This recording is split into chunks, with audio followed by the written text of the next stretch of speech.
এটা খুলে ফেলো, সমস্যা নেই, এটা তো করাই যাবে।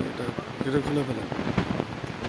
আর আজকে এই বাথরুমের এই শাটার তো খুলছেন, এটা এটা নিয়ে আজকে ওই বাথরুমে শাটার করে ফেলবেন, আমাদের পিছনের বাথরুমে শাটারটা করে ফেলবেন।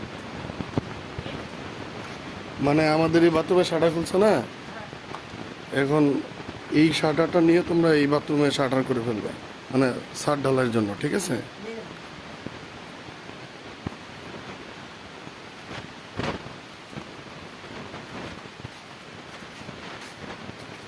আর এটা এটা খুলে ওই কলমটা ঢালাই দিয়ে দাও।